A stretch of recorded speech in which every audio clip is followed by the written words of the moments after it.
Estamos de volta, hein? Aqui no seu Abrindo o Jogo, nesta quarta-feira movimentada. Participe com a gente, mande suas mensagens. Pode mandar aqui também no chat, né, do YouTube. Tem mensagem aqui, a gente vai agradecer a todos aqui também. Mande pra gente pelo 31996428473. É o WhatsApp, tá aqui embaixo, lá no finalzinho. Você pode acompanhar na reguinha das redes sociais. 31996428473. E pelo nosso Instagram ou Twitter, @AbrindoJogoTVH, de TV Horizonte. No Twitter você participa hoje também da nossa enquete que está lá e já comentamos aqui no primeiro bloco. É o bloco de falar do Atlético, que enfrenta o Grêmio hoje, mas antes, é claro, vou abrir o espaço para você participar. Aqui, vou fazer até um jabá, porque o perfil dele no YouTube é BH Fraldas, né? Então, deve vender fralda, né? Então, vamos trazer aqui nosso amigo BH Fraldas. Está aqui, então, participando. Excelente dia a todos. Parabéns pelo programa. Obrigado. Aqui o Cláudio Júnior, com certeza, ele não botou o sobrenome, deve ser parente do Vinícius Andrade. Ele manda o seguinte: Vinícius jogava pelada com a gente toda terça, antes da pandemia. Meia canhoto de qualidade. Grande abraço. Deve ser outro Vinícius. Porque, no caso, esse Vinícius, do que eu sei, joga de back, lá atrás, né? De fixo. Paulo. Então, o que acontece, Bruninho? Quem joga de tudo, joga de nada. Então, se na pelada do Cláudio jogava de meia, lá onde a gente conhece que ele realmente é a posição dele, ele não joga nada, Bruninho. Não, é verdade. O Cláudio falou bem aí, canhoto, né? Ele é conhecido por ter duas canhotas, né, o Vini? O Cláudio conhece muito de bola, velho. Eu nunca fui zagueiro na vida. Não, ele deve conhecer, porque jogar ele não joga não. Correto. É isso aí que ele falou, assina embaixo. Tá certo, então. Aqui nós três a gente fica bem à vontade, porque somos todos filhos da PUC, entendeu? Todos formados na PUC Minas, disputamos o campeonato de comunicação em equipes diferentes. Infelizmente, os dois não tiveram o prazer de levantar o caneca até hoje. Eu já tive esse prazer, né? Então, os dois, infelizmente, não tiveram esse prazer de ser campeões. O meu time da faculdade teve. Mas você disputou uns 12 campeonatos a mais que a gente, né, Paulinho? Aí não tem jeito. Ué, mas aí quem nasceu primeiro tem essa vantagem. Né? Hoje eu disputo o campeonato de Master. Eu levantei 3 canecas. Tá certo. Vamos lá então aqui, ó. Lucas Boracós, mandando um joia pra gente, falando que o programa tá bom demais. Hoje também participando com a gente o Renato Paris, lá do blog de 0 a 100. Ô, gente, quer ficar sabendo de tudo de carro? Entra nesse blog, de 0 a 100. Top, top. Renato Paris tá aqui dizendo ótimo programa hoje. Valeu, Renato, um abraço pra você. Vamos pro WhatsApp aqui, muita participação. Obrigado, viu, gente? Pode mandar aqui que a gente lê mesmo. Paulinho, a solução do Cruzeiro, falando do Cruzeiro agora, é a torcida abraçar a causa e contribuir. O presidente tem que entender isso rápido, mostrar transparência nas contas e atitudes, além de ter coragem de processar os amigos do conselho. É o Mauro de Lourdes que tá dando um recado, tá dado seu recado aqui, Mauro, na íntegra. Vamos falar então de Atlético e Grêmio. É o jogão de hoje à noite, é o jogão que decide ou não decide, que pode decidir. E eu vou trazer, então, a pergunta que fiz aqui ao Hever, que, aliás, a senhora Mariane foi muito engraçadinha, né? Ela brincou, disse que a minha pergunta foi maior do que a resposta do Hever. Mas o Hever respondeu a minha pergunta, então, viu, senhora Mariane? Perguntei ao Hever sobre a inteligência do Atlético em jogar fora de casa. Porque sabemos que o Galo tem uma ideia de jogo do Sampaoli, que com essa ideia o Atlético é o terceiro colocado, briga pelo título, ok. Né? Mas às vezes não é melhor você pensar em vencer de uma outra forma, como foi contra o Flamengo, por exemplo? E aí, Hever, tá na hora de mudar um pouquinho esse pensamento quando o time joga fora de casa? Fala pra gente. Olha, na verdade, é uma filosofia, uma metodologia do treinador de jogar dessa maneira e vem surtindo efeito. Prova disso é que a gente está aí vivo na competição, brigando pelo título. Mas a gente também tem que, como você disse, tem que ter um pouco mais de sabedoria durante as partidas, porque claro que a gente quer vencer todos os jogos bem, seja ele de 2, 3-0, 4-0, como já aconteceu na competição.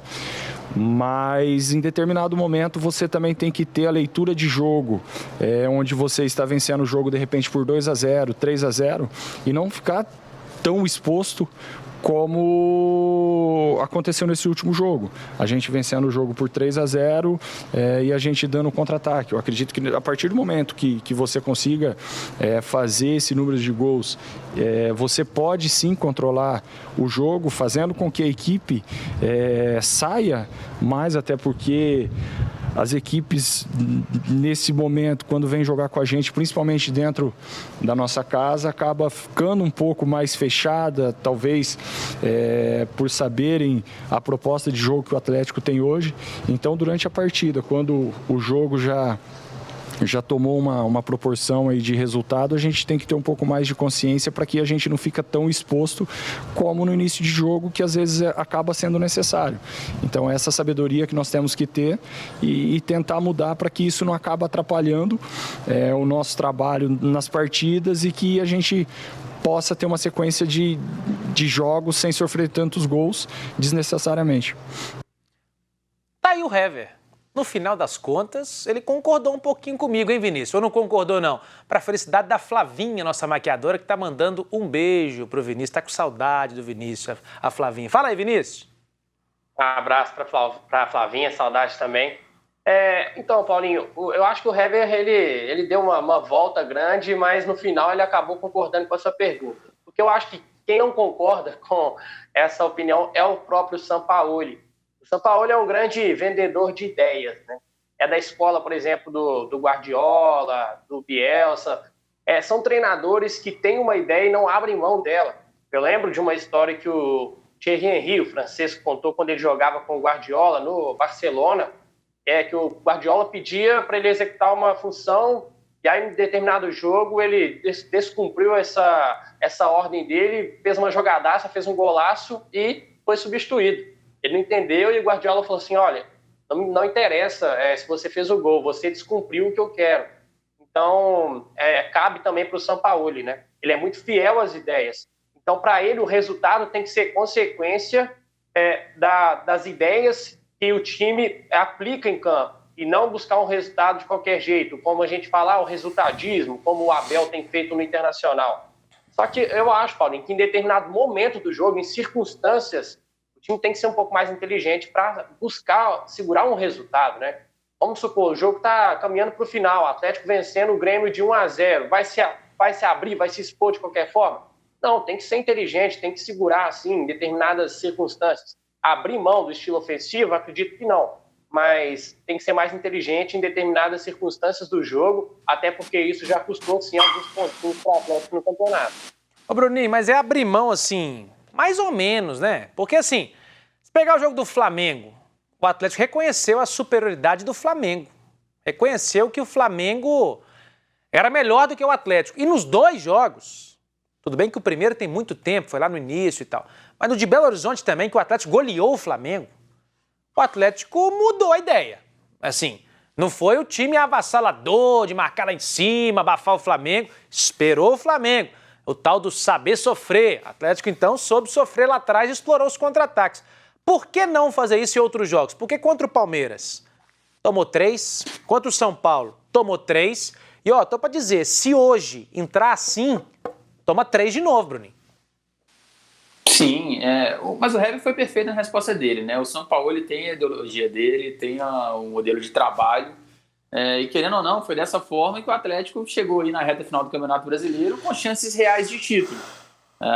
É padrão no futebol, o torcedor e até a imprensa muitas vezes criticar o time que às vezes está bem no campeonato, vai jogar uma partida fora de casa ou uma partida contra um adversário teoricamente mais forte e recua, muda o esquema, entra com uma postura mais defensiva.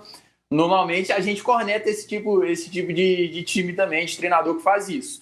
Só que eu acho que vai muito além do Sampaoli. O próprio Hever citou isso. O Atlético tem jogadores experientes, vai muito da inteligência dos próprios jogadores, da experiência do plantel ali durante a partida, de estar vencendo, independente de quem esteja em campo, independente da formação que esteja atuando, o cara sabe ali que em determinado momento não precisa dele subir muito, um lateral ali que vai segurar mais no final do jogo, se estiver vencendo uma partida contra o Grêmio fora de casa. Acho que isso é papel dos jogadores também, essa experiência de sentir o jogo e saber a hora certa de dar uma segurada e de atacar. Mas concordo com você que, na maioria das vezes que o Atlético tentou se adaptar ao jogo do adversário, os resultados foram melhores. Exatamente. E eu vou dizer para você, Bruninho, que é isso que eu senti já no último jogo. Porque teve alguns lances, por exemplo, no jogo contra o Inter, teve aquela bola boba entregue pelo Alan, com uma falha do Hever em conjunto, né? Que ocasionou o gol do Peglo, lá no finalzinho, 2-2. 2 pontos que o Atlético desperdiçou contra o Internacional, que hoje está na briga. E dali pra frente, por exemplo, contra o Atlético Goianiense, eu vi lá, porque eu tô acompanhando sempre fazendo os jogos também em loco e tal, o Hever chamando a atenção várias vezes do Alan, e eu vi o Hever e o Alan dando bico, né? Porque o São Paulo odeia o bico, mas tem hora que o bico é necessário, se faz necessário, né? E eles deram bico, o Atlético ganhou o jogo, 3-1, fez um grande jogo, na minha opinião, não espetacular jogo, mas fez um bom jogo, o Galo voltou a ter intensidade e tal. Então é isso, o jogador tem que ser inteligente também, e pelo que eu senti, assim, o Hever, como capitão, deve conversar com a turma ali para mudar um pouquinho isso aí também, né, Vinícius? Ô Paulinho, assim, eu discordo um pouco, porque no jogo do Inter, o Atlético tomou o gol justamente porque o Hever quis dar um chutão, e aí foi uma jogada, assim, também de azar, né, que acabou rebatendo no próprio jogador do Atlético e sobrou pro jogador do Inter. Eu acho que nem sempre dar o chutão é a melhor opção para você segurar o gol. Mas desculpa cortar, não. O erro foi do Alan, que estava marcado e dentro daquele estilo de jogo, de sair tocando, de ter que procurar o companheiro, tocou a bola na fogueira pro Hever que deu o chutão. Mas se o Alan antes, marcado, tivesse colocado a bola para fora, não tinha nada daquilo. Não, concordo que o passe do Alan não foi nenhum passe de amigo, né? Ele jogou na fogueira. Mas ali o recurso do Hever foi tentar um chutão e acabou resultando naquela jogada bizarra. O que eu quero dizer é que, às vezes, você manter a bola, eu acho que o Atlético ele se sente muito mais confortável se defendendo quando tem a bola, porque quando se desfaz da bola, dá o chutão e devolve para o adversário, o Atlético tem dificuldades. O Atlético tem dificuldade de se posicionar, de marcar o adversário. Então, eu acho que no estilo do jogo do Sampaoli, e o que o Atlético já conseguiu, que esse grupo já conseguiu absorver, tentar rodar a bola, aí eu concordo com você, Paulinho, que é não atacar de qualquer jeito, não precisa chegar na reta final vencendo, com o resultado na mão, se expor de qualquer forma. Mas pode, e aí indo em contra ao que o Bruninho falou, na experiência do jogador, voltar a bola para o zagueiro, toca para o lateral, sabe, cozinhar o jogo. Acho que o Atlético faz isso pouco, é sempre atacar, é o lema do Sampaoli. Mas nem sempre atacar, eu acho que é o mais prudente em determinada circunstância do jogo. Depende muito, né, Bruninho, do adversário também, né? Se o adversário permitir isso e tecnicamente for fraco, ok. Como foi o Atlético Goianiense, né? Como foi o Vasco aqui, que o Atlético foi desde o primeiro minuto até o último, isso, né? Agora vai pegar o Grêmio lá, igual o Bruninho falou, um empate lá também, gente. Não tá nada perdido, não. Um ponto no Olímpico, Olímpico não, né? Porque agora é a Arena do Grêmio. Mas um ponto em Porto Alegre vale muito. Então, assim, 40 minutos, segundo tempo, 0-0, o jogo meio lá, meio cá. Vamos segurar e vamos levar esse pontinho para Belo Horizonte, que vale a pena, né, Bruninho? Paulinho, e é como você disse, são times diferentes, situações diferentes. Uma coisa é você jogar com o Atlético Goianiense em casa, abrir 1-0 logo no começo, o time ali tinha que continuar indo para cima mesmo para matar o jogo. Essa é o que tinha que ser feito e o Atlético fez. Apesar de concordar que no segundo tempo, apesar de você ter relatado aí que você viu o Hever dando bronca ali no Alan, dando chutão, o Atlético ainda sofreu muito também com contra-ataques, ganhando o jogo, tomando contra-ataque do Atlético Goianiense, que é uma coisa que não pode acontecer contra o Grêmio. No domingo, o Hever passou mal ali, até no lance do gol do Atlético Goianiense, o Hever passou mal para correr atrás do atacante adversário, no contra-ataque. Isso contra o Grêmio não pode existir. Não existe o Atlético sair vencendo, abrir o placar contra o Grêmio e tomar contra-ataque, né, fora de casa. Então vai muito do adversário também. E aí que eu digo, que entra não só o papel do treinador, mas a experiência dos próprios jogadores também. Para fechar aqui então, não tem o Jair, levou o terceiro amarelo. Alan Franco é o mais cotado para entrar, mas vindo do São Paulo tudo pode acontecer. E pelo lado do Grêmio, a dúvida é se o Jeromel joga ou não. É mais provável que não entre no jogo de hoje. A gente vai então para o intervalo. Daqui a pouquinho a gente volta. Tem mais Abrindo o Jogo.